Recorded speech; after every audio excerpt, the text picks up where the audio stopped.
Bonjour à tous, bienvenue sur Cluster News, le média fait par les étudiants pour les étudiants. C'est la nouvelle du jour. François Fillon est convoqué par les juges d'instruction dans 15 jours. Il devrait être mis en examen dans l'affaire des emplois fictifs présumés touchant sa famille. Il a donné une conférence de presse ce midi. Pas question pour lui de retirer sa candidature à la présidentielle. Il précise qu'il ne reconnaît pas les faits et dénonce un assassinat politique. On dirait de la télé-réalité, des policiers munis de caméras pendant leur contrôle d'identité. C'est obligatoire depuis ce matin dans 23 zones sensibles. Objectif du ministère de l'Intérieur, calmer les tensions entre la population et les policiers. La nouveauté, les caméras ne seront plus à déclenchement manuel, mais automatique. La ministre des Familles, de l'Enfance et des Droits des Femmes, Laurence Rossignol, présente aujourd'hui son plan de lutte contre les violences faites aux enfants.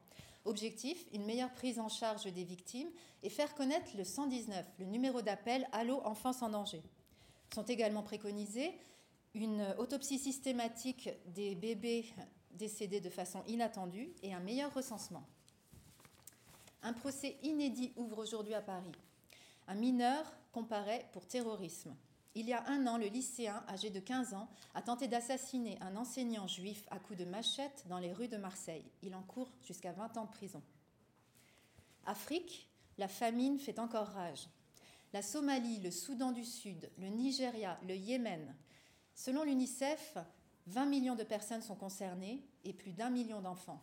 D'après l'ONU, il suffirait de réunir 4 milliards de dollars d'ici à la fin du mois de mars pour aider les populations.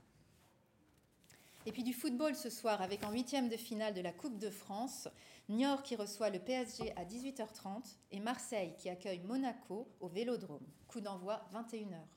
Voilà, c'est la fin de ce journal et je vous dis à très bientôt pour d'autres infos sur Cluster News.